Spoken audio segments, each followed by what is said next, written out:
before the toads, before the disaster, before Australia became a warning story told around the world. There was one man who tried to stop it. A scientist, quiet, careful, convinced this plan would fail. He wrote it down. He warned the people in charge. He said this predator wouldn't just kill the pest, it would kill everything else too. Nobody listened. The crates were shipped anyway. The toads were released anyway. And within years, his exact warning came true. Beetle by beetle, river by river, species by species. But here's the part most people never hear. What happened to him after? The man who saw it coming and watched the world ignore him. This is his story, and it starts with a letter almost nobody read. His name was Reginald Montgomery, an entomologist sent to the Caribbean and South America in the early 1930s to find a solution. Australia's sugar industry was bleeding money. The cane beetle was destroying entire farms, and nobody in Queensland knew how to stop it. Montgomery's job was simple. Find a predator, bring it home, fix the problem. He studied the cane toad closely, and almost immediately, something bothered him. This toad didn't just eat beetles. It ate anything that moved and fit in its mouth.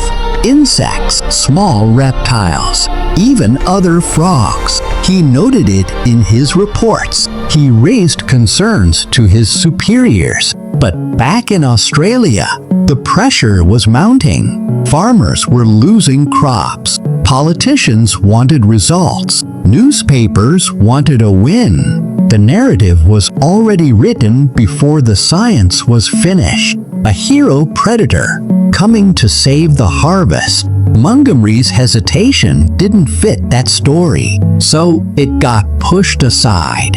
In 1935, just over 3,000 cane toads were shipped to Queensland, then bred, then multiplied fast. Within months, more than 60,000 were ready for release. Montgomery stood at the edge of a cane field, watching crates open in the dark. He didn't look excited.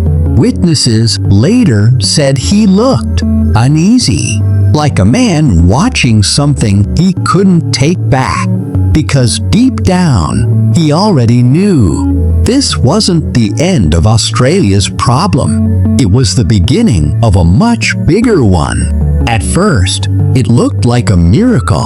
Farmers walked their fields and found fewer beetles. Word spread fast. Newspapers ran hopeful headlines. The toad was working, or so it seemed.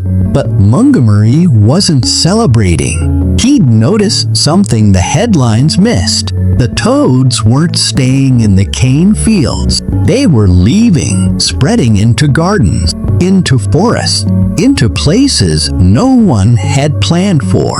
And they weren't slowing down to eat beetles along the way. They were eating everything else first. Native insects, small lizards, ground-nesting birds' eggs. One local farmer later described finding dead goannas near his water tank. Animals that had tried to eat the toads and never stood a chance. The toad's skin carried a poison strong enough to kill almost anything that bit it. Dogs, cats, even snakes twice its size. Reports like this started reaching Montgomery's desk quietly. Then, more urgently, he raised his concerns again. This time, louder.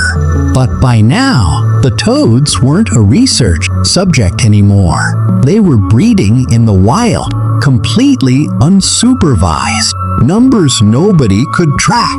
Territory nobody could contain. A colleague later recalled Montgomery saying something that stuck with him for years. "We didn't release a solution," he said. We released a variable we can't control. Nobody in charge wanted to hear that, because stopping now would mean admitting the whole plan was a mistake. And admitting that meant one thing: someone would have to be blamed. That blame came fast, but not the way anyone expected.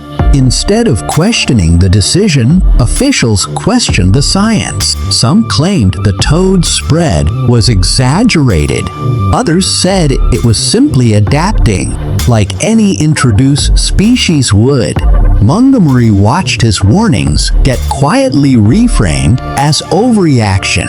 Meanwhile, out in the field, the numbers told a different story. By the early 1940s, toads weren't just surviving. They were expanding at a pace nobody had modeled. 10 kilometers a year, then more.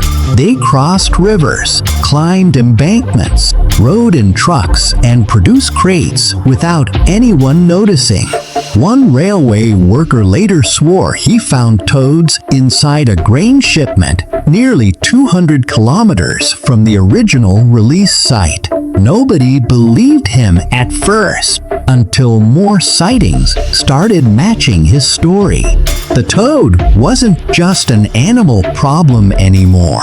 It was becoming a mystery of scale. How far? How fast? How many? And there was a detail even more unsettling buried in early field notes. Predators that survived their first encounter with a toad seemed to remember. They avoided them the second time. But the animals dying were often the young ones, the ones with no memory to survive on. An entire generation of native wildlife was being quietly wiped out, not through defeat, but through mistake, over and over, before it could learn.